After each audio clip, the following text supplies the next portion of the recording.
Hello dear students, myself Sudhanshu Kharkati. I am an assistant professor in Department of Chemistry, Sindhu Mahavidyalaya. Today we are going to see the identification of given organic compound and to prepare its derivative. First,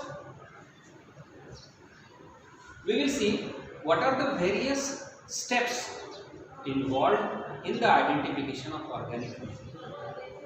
First step, that is preliminary test.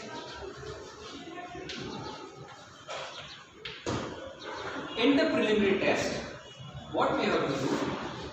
We have to see first the nature of the compound, that is whether that compound is amorphous, crystalline, solid, liquid, or whatever. That we have to see in the nature of it. After that, we have to go for the color of the compound. That color of the compound says something about the what kind of or the probably what will be the given unknown organic compound. That idea, some sort of idea we will get from the color of the compound. After the observing the color of the compound, we have to move for the solubility test.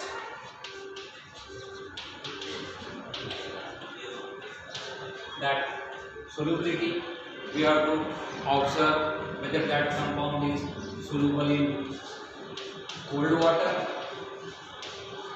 or it may be soluble in hot water or it may be soluble in dilute HCl or it may be soluble in NaOH or it may be soluble in sodium bicarbonate.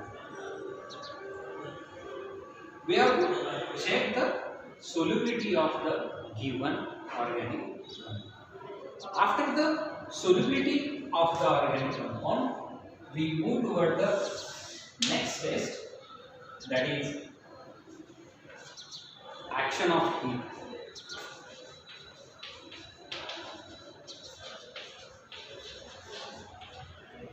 Action of heat, we have to take the small amount of compound in a spatula and we have to burn in the flame of the burner. We have to observe that flame. It may be smoky flame. When the flame is smoky, then we can say the compound becomes the aromatic.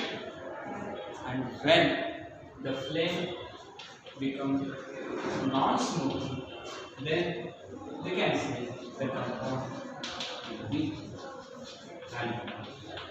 That action of heat shows us whether the compound is aromatic or alcoholic. After that, then we have to check the unsaturation,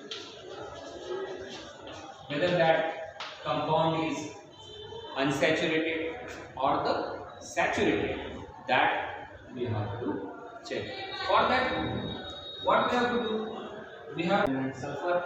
Then after that, again add the silver nitrate. If PPD is of 10, certain PPD is of 10, then we can say halogens are present. If no PPD, then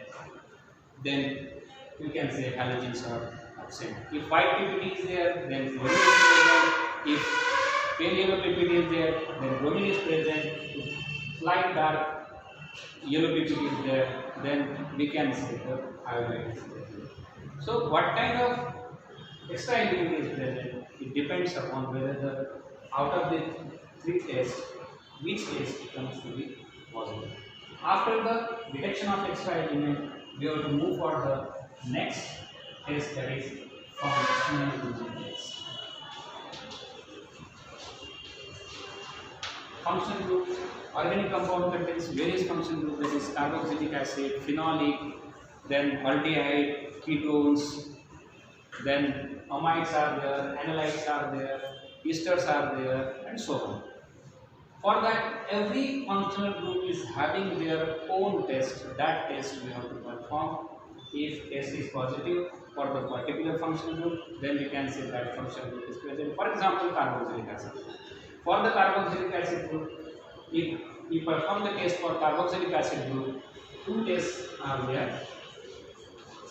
One is simple litmus test. For that, we have to take the moist blue litmus. Then we have to keep on the given organic compound. If blue litmus changes to red, turns to red, it shows that this carboxylic group is present as a functional group. Again, another simple test is there. We have to take the sodium bicarbonate solution, and to that sodium bicarbonate solution add certain amount of given organic compound. If brisk effervescence of carbon dioxide is obtained, then we can say carboxylic group is present. Likewise, you will find in the book or the chart various tests for the functional groups. Here I am giving only one example of the carboxylic group as a functional group. After getting the idea about the functional group, move for the melting point, determine the melting point of that given organic compound using the melting point apparatus, that is thin tube. Then after getting the melting point, correct melting point of given organic compound, match this, compare this melting point with the data of the various organic compound, and after you will find that your melting point will be matched with the particular given particular organic compound present in the literature. And after that, getting the melting point, after determining the melting point, you will get something idea about what kind of compound will be given organic compound.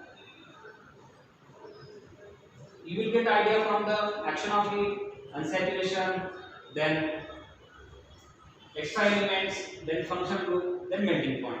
So, some idea you will get. After that, once you determine the melting point and you come closer to the one of the organic compound, then you move for the derivative of that organic compound. After determining the derivative of that organic compound, again determine the melting point of that derivative, and from that derivative you will get the 100% idea about the what kind of organic compound will be given to, or the what kind of organic compound was given to you.